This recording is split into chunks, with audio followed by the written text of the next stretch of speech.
Deixa eu compartilhar com vocês então o texto de Lucas capítulo 12, dá uma olhadinha comigo.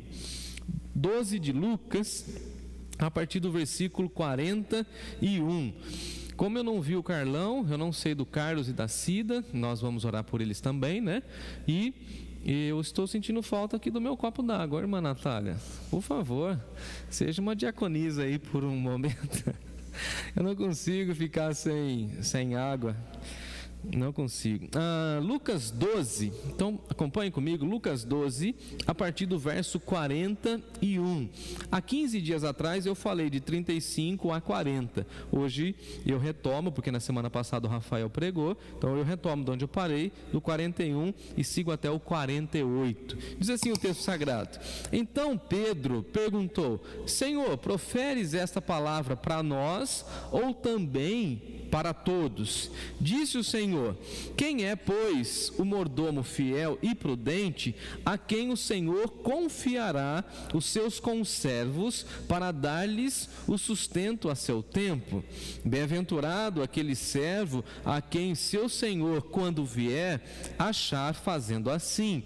Verdadeiramente vos digo que lhes confiará todos os seus bens. Mas, se aquele servo disser consigo mesmo: Meu senhor tarda em vir, e passar a espancar os criados e as criadas, a comer, a beber e a embriagar-se, virá o senhor daquele servo em dia em que não espera, em hora que não se sabe, e castigá-lo-á, lançando-lhe a sorte com os infiéis. Aquele servo, porém, que conheceu a vontade do seu senhor e não se aprontou, não fez segundo a sua vontade, será punido com muitos açoites. Aquele, porém, que não soube a vontade do seu senhor e fez coisas dignas de reprovação, levará também muitos açoites. Mas aquele a quem muito foi dado, muito lhe será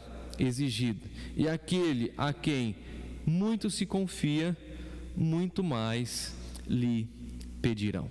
Vamos orar? Senhor nosso Deus e nosso Pai, recebe a nossa gratidão, o nosso louvor. Pedimos, ó Deus, que o Senhor fale profundamente ao nosso coração.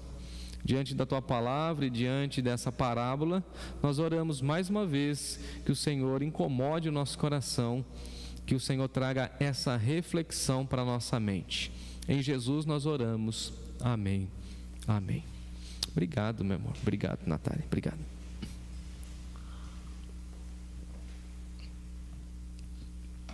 Há 15 dias atrás eu falei a vocês sobre a parábola do servo vigilante, que está aí a partir do versículo 35 e caminha até o versículo 40. É muito interessante que Jesus, nesse contexto, vai falar da vigilância, vai falar dessa expectativa de que nós, os servos do Senhor, temos ou deveríamos ter em aguardar a vinda do Senhor Jesus. Inclusive, ou afinal de contas, nós não sabemos se Ele vem na segunda vigília, verso 38, na terceira vigília, mas nós somos felizes ou bem-aventurados aqueles que foram encontrados fiéis, vigilantes. Então nós temos essa exortação de Jesus de que nós precisamos ter vigilância, ou seja, manter a nossa postura de expectativa, a nossa postura de prontidão, a nossa postura de santidade, por exemplo, enfim, várias coisas que nós conversamos na semana passada, porque nós não sabemos o dia que o Senhor virá. Jesus usa inclusive a expressão aí do homem, do pai de família, versículo 39, que não fica ali vigiando toda a noite, porque ele não sabe a hora que o ladrão vem. Então o ladrão vem de uma maneira repentina. O que Jesus estava falando para os seus discípulos é o seguinte: olha, vocês têm que manter uma postura de vigilância, de atenção, de santidade, de cuidado, de preparação, porque vocês não sabem a hora que o Senhor vem. Ele vem de uma maneira repentina e pode pegar alguns sem nenhuma proteção, sem nenhum cuidado, sem nenhum preparo, e assim isso vai se tornar algo extremamente complicado, né? Então o que Jesus está falando para nós é o seguinte: eu espero que vocês não sejam surpreendidos com a vinda do Senhor Jesus. Então que nós não percamos o nosso tempo tempo, ou não venhamos a desperdiçar o nosso tempo com coisas fúteis, né?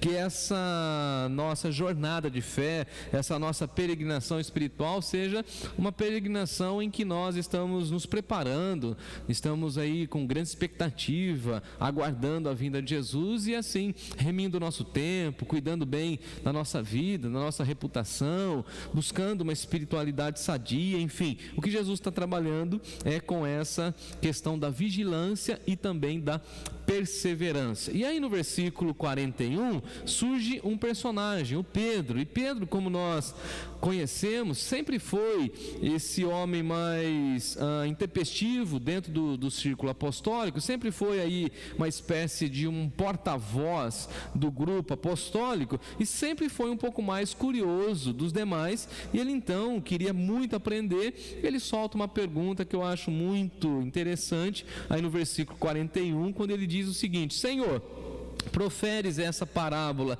para nós ou também para todos? E aí nós precisamos entender essa pergunta à luz do capítulo 12, porque lá em 12, versículo 1, diz o texto de Lucas que havia uma grande multidão que cercava Jesus. Então a pergunta de Pedro é muito relevante, porque Pedro está falando o seguinte: olha, eu tenho essa dúvida, nesse contexto o Senhor está falando para nós, ou seja, para nós que andamos com o Senhor, para nós que já fazemos parte do reino de Deus, ou essa mensagem, ou seja, essas parábolas são para todas as pessoas? E é interessante porque Jesus não responde, pelo menos aqui no texto de Lucas.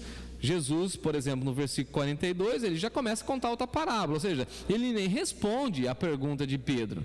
Claro que o texto, ou os textos dos evangelhos vão dizer para nós que ele vai tratar isso depois, em outro momento, né? Mas, por exemplo, o texto de Marcos vai dizer para nós, lá no capítulo 4, que Jesus não falava sem parábolas.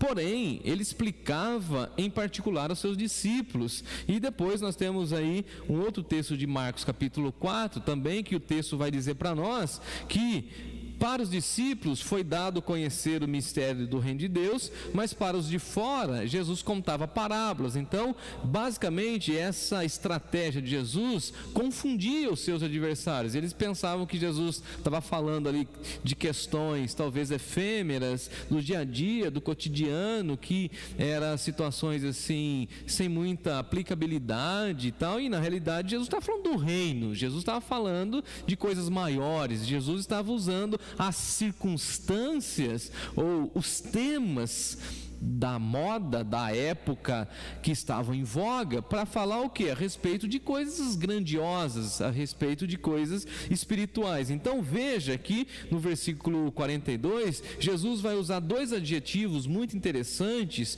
que Jesus vai falar o seguinte, ó: quem é, pois, o mordomo? E daqui a pouquinho eu falo sobre o mordomo, mas esse mordomo precisa ser fiel e prudente. Ele coloca esses dois adjetivos, e esse mordomo recebe a incumbência da fidelidade e também da prudência. A prudência tem a ver com a sua reputação, enquanto a fidelidade tem a ver com o seu caráter.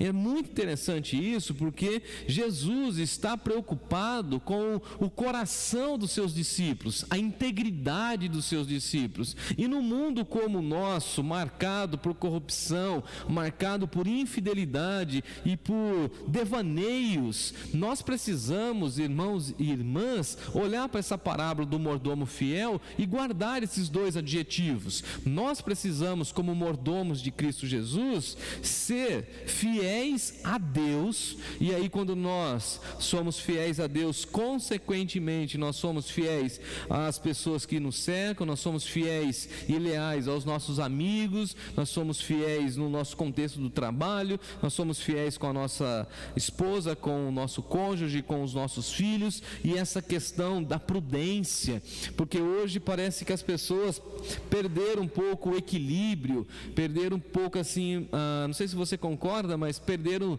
a impressão que eu tenho, aquela expressão que a gente usava muito no passado, o bom senso. As pessoas parecem que não têm mais bom senso. As pessoas vão falando, vão se degladiando, vão criando mil situações. Isso tudo é falta de prudência. Porque quem é prudente toma cuidado com a palavra, com a fala, com a postura, com a entonação da voz. A Bíblia, por exemplo, vai falar muito lá no livro de Provérbios, né? Quem é prudente não sai falando que nem um tagarela, por exemplo, aí não sai desesperado, né? Tem um ditado que a gente tem aqui no interior de São Paulo, que quem fala muito, por exemplo, dá bom dia a cavalo, né?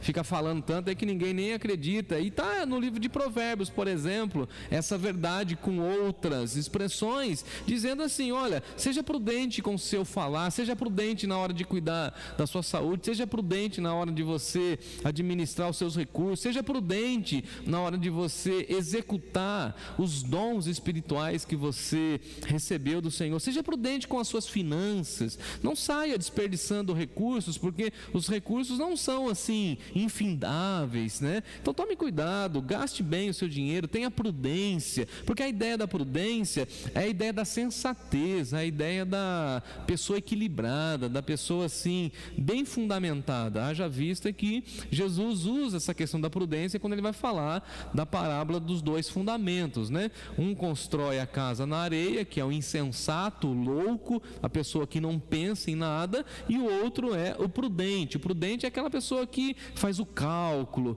que vê as condições, que analisa, que estuda, em outras palavras, que tem discernimento, que tem, eu diria assim, uma grande dose de planejamento, de cuidado. Então, essa pessoa é pessoa prudente. E aí a expressão de Jesus é o seguinte: mordomo, fiel e prudente. E essa expressão mordomo no grego é doulos, né? O grego vai mostrar para nós o escravo de confiança, o servo que recebe a responsabilidade da superintendência do lar, da casa. Então, o mordomo é o serviçal, é aquele que está à disposição do seu senhor. E como ele está à disposição do seu senhor, ele cuida da despensa, ele faz a gestão da alimentação, ele cuida das pessoas que estão na cozinha, ele cuida da limpeza, da higiene. Ele é o primeiro a se alimentar, porque ele precisa mostrar para o seu senhor que ele não foi, que a comida não foi, por exemplo, contaminada, ou que a comida não foi envenenada, por exemplo. Então era muito comum o mordomo comer momentos antes na frente do seu senhor, para depois a refeição ser servida para o seu senhor. Então o que Jesus está mostrando para nós aqui é que o mordomo tinha essa função de administrar os bens do seu senhor. Veja que o mordomo não é dono, isso é importante, ele não é dono, mas ele cuida daquilo que não é dele. E como não é dele, ele precisa fazer uma gestão, ele precisa ter um cuidado, ele precisa ter uma visão assim mais gerencial da coisa, pensando no bem-estar e pensando na satisfação do seu Senhor. E aí, quando nós aplicamos para a nossa realidade de vida e de fé, nós precisamos entender, irmãos e irmãs, inclusive agora nesse próximo trimestre nós estudaremos as doutrinas bíblicas, que nós temos uma doutrina chamada mordomia cristã. E dentro dessa proposta de mordomia, nós precisamos entender que nós somos mordomos, que nós não somos dono de nada. E a Bíblia toda, principalmente o Antigo Testamento, vem nos apontando quando, por exemplo, Davi ou Salomão fala assim: porque teu é o reino, teu é tudo. Eu acho incrível aquela expressão de Davi quando ele fala assim: teu é tudo, e tu, ó Senhor, nos destes bens, alimento. Eu acho, amados irmãos e irmãs, de verdade, que parece que como nós temos hoje essa questão do ganho, da possibilidade da compra, como o mercado diz, né, o poder aquisitivo, pensamos que somos nós a que adquirimos, pensamos que somos nós a que compramos, enquanto a Bíblia está mostrando para nós que nós somos, ou deveríamos ser, apenas mordomos. E que tipo de mordomos? Mordomos fiéis e prudentes. Então nada é nosso, tudo é de Deus, e dessa forma nós somos apenas servos de Deus, administrando as coisas de Deus, às vezes mordomos fiéis e prudentes, mas às vezes também mordomos infiéis e insensatos. Então o que cabe a nós nessa parábola, de uma maneira bem direta e concisa, é perceber que o Senhor deposita em nossas mãos aquilo que Ele confia. E Ele confiou aí no texto, diz aí no verso 42, que o Senhor confiou a Ele, os seus conservos, para dar-lhes o sustento. Então, essa expressão aqui é muito importante. Confiar aqui traz uma conotação de nomeação. Então, é o Senhor que chama e Ele faz essa nomeação. Olha, eu escolhi você para ser o meu mordomo, e eu escolhi você para fazer esse gerenciamento, para você cuidar das finanças, para você aumentar a renda, porque tem aí a questão do sustento, do avanço. Eu vou colocar outras pessoas sob a sua liderança, e você tem essa responsabilidade. Qual é essa responsabilidade? De ser o mordomo. Mas essa responsabilidade não foi conquistada, e aqui a gente vê, Rafael, a manifestação da graça de Deus. A gente vê que é Deus que faz essa nomeação. Eu tenho um amigo que passou aí no concurso público e ele ficou aguardando muito tempo a nomeação. A nomeação é quando sai o nome lá no diário, como chama? É diário oficial? Chama? Diário oficial. Então ele foi nomeado, e aí tem todo um rito, né, lá dentro da questão do direito. Lá ele passou lá naquele concurso lá para ser promotor e tal, não sei o que. E aí meu amigo foi lá, recebeu o diploma, teve a posse, e ele foi então nomeado. Ou seja, o Estado deu a ele essa autoridade. É isso aqui que Jesus está fazendo. Nós não somos nada, não temos nada, mas Jesus vai nos nomear como seus mordomos. Agora, o que é interessante é que é Ele que escolhe. E aí um problema nosso é que a gente fala assim: eu queria ter determinadas coisas nas minhas mãos, ou eu queria, por exemplo, gerenciar tal coisa. E aí o que Jesus está falando para nós é o seguinte: meu irmão, minha irmã, minha filha, meu filho, não é você que escolhe, porque quem é Senhor é o Pai, e o Pai, sendo o Senhor, Ele que distribui aquilo que Ele deseja para nós. Como eu já tenho dito várias vezes e reitero, né? Aquilo que nós não temos, nós não precisamos. Deus simplesmente falou assim para nós: você não precisa disso, então eu não vou entregar isso para você agora. No dia que você precisar, eu entrego isso para você. Porque você precisa entender, e eu preciso entender, ou seja, nós precisamos entender que Deus é quem escolhe, que Deus é quem nomeia. Quando criança, por exemplo, eu ficava imaginando assim, e olhando algumas professoras que eu tinha no Ministério Infantil, eu falava assim: nossa, eu queria ter esse dom, essa didática dessa professora, cativar as crianças. Eu acho fantástico isso. Mas na realidade foi um dom que Deus não me deu.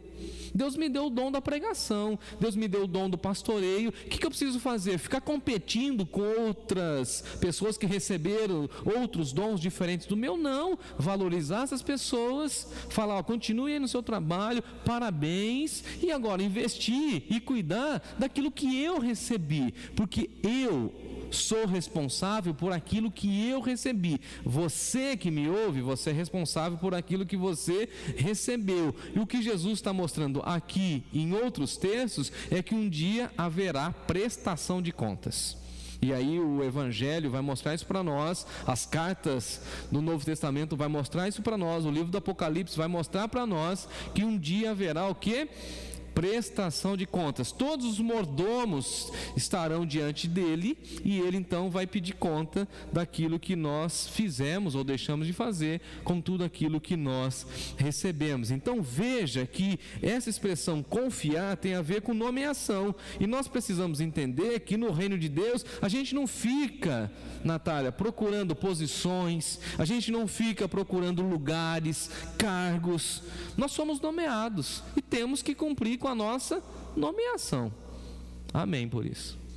É não ficar querendo encontrar espaço onde não é o seu lugar. Ponto. Quer ver? O Jefferson não precisa ficar se envolvendo e tentando enfiar o narizão dele lá na música. Eu ajudo, canto aqui junto com os homens. Lá na casa da irmã Fifi eu cantei, lá no hospital eu canto, nas casas eu canto, na igreja eu prego. Simples. Ou seja, eu vou me envolver com aquilo que o Senhor me nomeou. Porque Deus não vai me cobrar, por exemplo, sobre canto.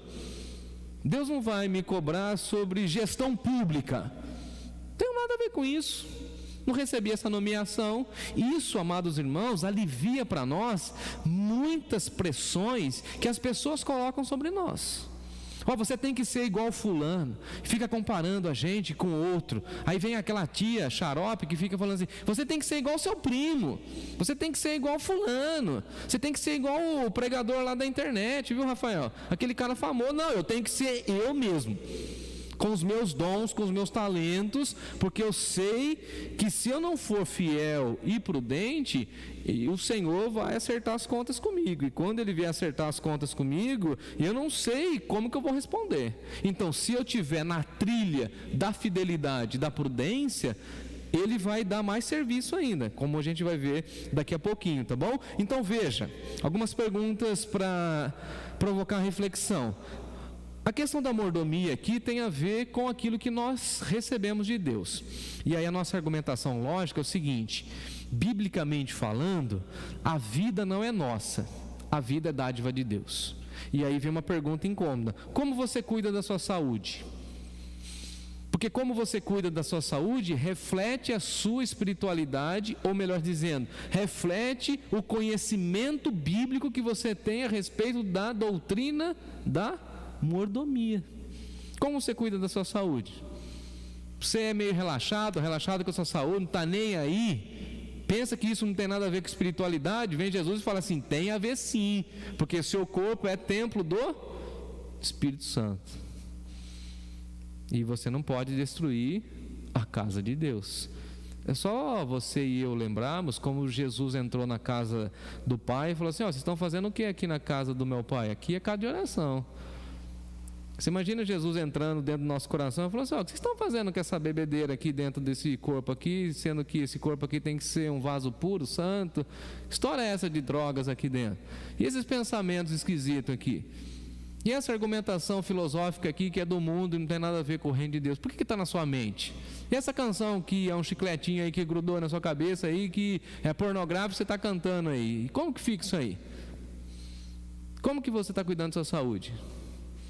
Você já comprou o tênis e saiu para fazer caminhada aí na ciclofaixa da Itavovu? Aí a gente reclama do prefeito. O prefeito comprou aí não sei quantas, sei lá com o que ele fez aí, se ele comprou, se fez, como chama aí? Licitação, enfim, contratou, tem um monte de bicicleta. Esse dia alguém chegou para ele e falou: não tem bicicleta. Vai lá, pega o cartão do, como chama? Do BRT, faz o cadastro lá no, como chama aqui em Sorocaba? Casa Cidadão, digita um código lá, você pega aquela bicicletinha lá, com aquela cestinha lá, põe o uau lá na frente e sai tirando um selfie por aí na dog e vai fazer alguma coisa. Como você cuida dos seus dons? Você enterra seus dons ou você desabrocha os seus dons? Ai, pastor, eu já servi muito. Não é a questão essa, a questão não é essa. A questão é o seguinte: o que você faz? Por exemplo, você recebeu o dom da oração, você ora? Não, eu não oro, eu fico lá gastando meu tempo no WhatsApp, vendo os videozinhos, vendo cachorrinho no YouTube, não sei quem no Netflix. Não, vá orar.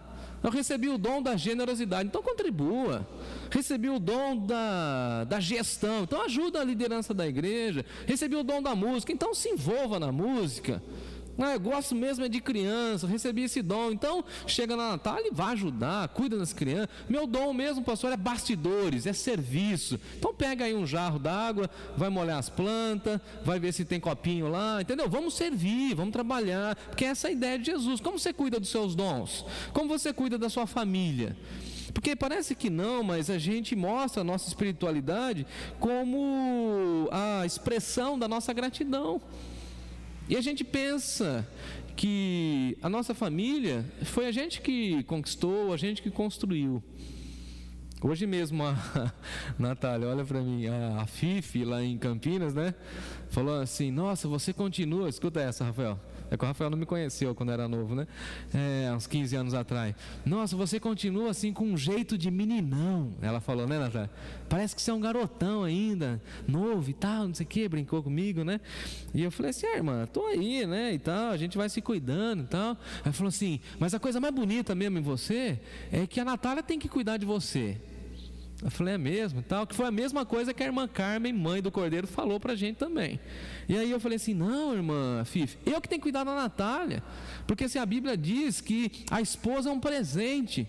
Aí você tem que olhar pro seu cônjuge e falar o seguinte, você é um presente, eu preciso cuidar de você. Aí você fica olhando pro seu cônjuge e fala assim, que traste, hein? Onde que eu fui amarrar o meu bodinho, burrinho, ovelhinha, sei lá, porque cada cidade tem uma fala dessa, né? Esquisito a gente, né? Ou a gente fala assim, pastor, tem que carregar essa cruz aí, ó. Olha essa cruz aí. Olha o tamanho desse negócio aí. Olha o pepino que eu me enrolei. Ao invés de a gente olhar e falar assim, Senhor, eu pobre, feio, sem rumo na vida e ainda encontrei uma esposa, louvado seja o Senhor. O Senhor me deu um filho, o Senhor me deu uma casa, o Senhor me deu igreja, o Senhor me deu ar para respirar, o Senhor deu para mim alimento, todo dia eu tenho lá refeição na minha casa, louvado seja o teu nome, obrigado Senhor, eu vou administrar os meus recursos aqui, quer ver a mordomia? Eu não vou desperdiçar, Senhor, não vou ficar fazendo arroz e feijão jogando fora não, Senhor, eu vou cuidar bem desse recurso aqui, porque esse recurso aqui foi o Senhor que deu, e tem muita gente que está passando fome, Senhor, então obrigado por esse prato de comida. Aí a Poliana vem aqui e ensina a gente a orar pela nossa blusa. Obrigado, Senhor, por esse agasalho que eu tenho hoje, porque está muito frio em Sorocaba e o Senhor me deu uma roupinha para eu vestir. Obrigado, Senhor. Obrigado. Obrigado, Senhor, porque eu tenho lá 3 cobertores e eu posso me aquecer, mas quando passar essa fase, Senhor, eu também vou ajudar alguém, viu, Senhor? Obrigado, obrigado. Obrigado, Senhor, porque eu tenho um teto. Obrigado, Senhor, porque tem ônibus na minha cidade. Obrigado, Senhor, porque eu tenho um copo d'água fresca. Tem muita gente no sertão nordestino que não sabe o que é um copo de água fresca. Obrigado, Senhor, pelo salário que apesar de mim cai todo mês na minha conta. Obrigado. Então por isso, Senhor, reconhecendo que veio das tuas mãos, eu vou gerenciar melhor. Não vou desperdiçar meus recursos, não vou desperdiçar, por exemplo, quer ver? A mordomia do tempo. O que você faz com o seu tempo? Como você administra o seu tempo? Como você organiza a sua agenda?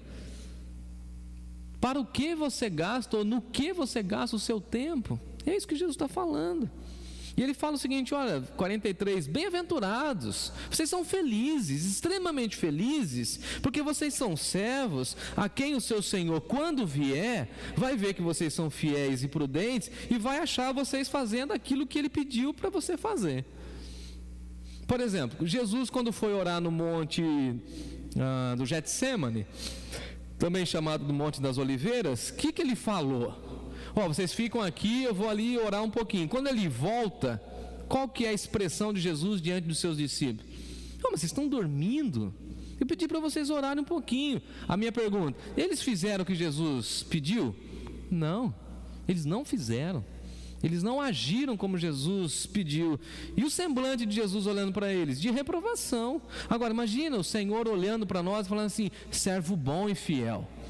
Você foi prudente, você colocou em prática, você gerenciou a vida, você cuidou da sua saúde, você cuidou dos seus bens, você reconheceu que tudo veio do seu Senhor, então parabéns. E como você trabalha muito, versículo 44, verdadeiramente, essa expressão de Jesus tem a ver com o campo jurídico, né?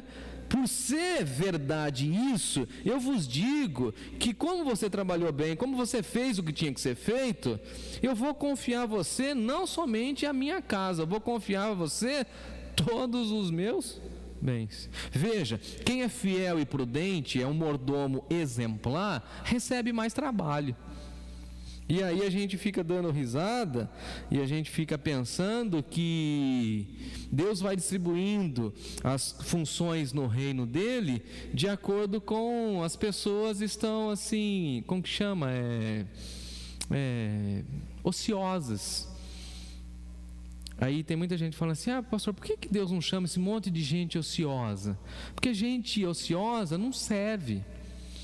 Porque o que serve mesmo no reino de Deus é gente do serviço, da bacia e da toalha. E aí a nossa promoção no reino de Deus é o seguinte, ou seja, o bom mordomo é promovido no reino de Deus. E a promoção no reino de Deus, viu, Rafael?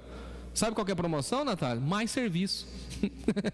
Engraçado isso. Está aí, ó, verso 44, mais serviço. Por você ser muito fiel, eu não vou conceder somente isso para você, eu vou conceder tudo. Administra tudo. Tudo. Ontem, a minha sobrinha mais velha, tem 7 anos, colocou uma lousa, assim, um quadro na frente da televisão da casa da minha mãe e falou: tio, você vai ser meu aluno e eu vou ser a professora. Eu falei: tá bom. Ela me deu lá um papel, falou assim: eu vou fazer aqui o cabeçalho da escola, e papá Rio Claro, não sei o que, papapá, dia tal, e vou colocar aqui umas contas. Aí colocou lá: 2 mais 2 é igual a tanto, não sei o que, vezes não sei o que. Aí ela veio corrigir e eu coloquei um número errado. Eu falei: vou provocar ela. Tio, que absurdo! Você não teve aula de matemática na escola? Eu falei: não, eu odeio matemática, não gosto de matemática, eu quero viver um pouco afastado de matemática. Eu falei para ela falou assim: mas como que pode? Eu achei tão interessante isso. Ela falou assim para mim, ela tem 7 anos: como que pode o senhor, um homem inteligente, estudado, pastor de igreja, não gosta de matemática? Eu falei: filha, eu faço o básico, tá? Aqui, ó, o tio errou mesmo, mas a conta correta é essa e tal. Aí ela vira para mim e fala assim: e como que o senhor administra o dinheiro lá da igreja? Em outras palavras, sabe o que ela falou para mim? Como que você é mordomo do dinheiro da igreja? Eu falei: não, minha filha, é que para o dinheiro da igreja e para a finança da igreja, Deus me dá capacidade para fazer esse tipo de serviço e eu vou gerenciando. Aí eu falei para ela: eu tenho tentado ser um bom mordomo, tenho buscado ser um bom mordomo nessa área. Agora, gostar de matemática, eu não gosto. Mas ela falou assim: mas você tem que fazer? Eu falei: tenho que fazer balancete, tenho que fazer conta, tenho que pedir desconto quando eu vou fazer as compras da igreja, para o nosso dinheiro não empurrá-lo, tenho que negociar com fornecedores, tenho que ficar apagando as luzes aí, porque a turma deixa a luz do banheiro acesa, não tem ninguém no banheiro, tenho que ficar controlando a água, tenho que fazer 1000 coisas. E aí eu sou mordomo. E aí Deus me deu a Nova Canaã e falou assim: Jefferson, cuida dela. E aí, quando o Senhor pedia a Nova Canaã da minha mão, falou assim: agora, Jefferson, devolve para mim que eu vou colocar um outro pastor. O que eu vou falar para o meu Senhor? Está aqui, Senhor, tudo que o Senhor colocou em minhas mãos. Aí o meu Senhor pode falar assim para mim: mas você não fez nada nisso? Nessa área aqui você não ajudou? Nisso aqui você não multiplicou? Nisso aqui você não ajustou, não organizou? Ou parabéns! Você fez isso, agora você vai ser promovido. Mais trabalho. Que é o que tem acontecido com a gente, inclusive, né? Nós que trabalhamos na igreja, aqui temos a nossa equipe de trabalho. Nós estamos trabalhando em 4, 5, 6 áreas da igreja e é assim. Porque Deus não chama a gente preguiçosa. Desde Gênesis, Apocalipse, na minha leitura bíblica até hoje, eu não vi Deus chamar um camarada lá. Deus chamou um fulaninho lá porque ele não estava sem fazer nada. E aí Deus falou assim: vem aqui. Não. Chama lá o Mateus, cobrador de impostos. O que ele está fazendo? Trabalhando. E o Pedro? E o João? E aí, enfim, todo mundo estava trabalhando. E o tal de Paulo? Fabricava tenda. E a Áquila e Priscila? E o tal do Barnabé, que era rico, tinha que fazer gestão das coisas? E o tal do Abraão do Antigo Testamento, o Isaac, o Jacó, que tinha uma infinidade lá de rebanhos? Enfim, Deus chama gente que gosta de trabalhar, porque Deus está trabalhando e Deus quer que a sua obra seja executada por mordomos, ou seja, por servos fiéis e prudentes. E agora, só um detalhe para eu encerrar: o mordomo não questiona seu senhor. O mordomo abaixa a cabeça e diz assim: sim, Senhor, farei do jeito que o Senhor pediu.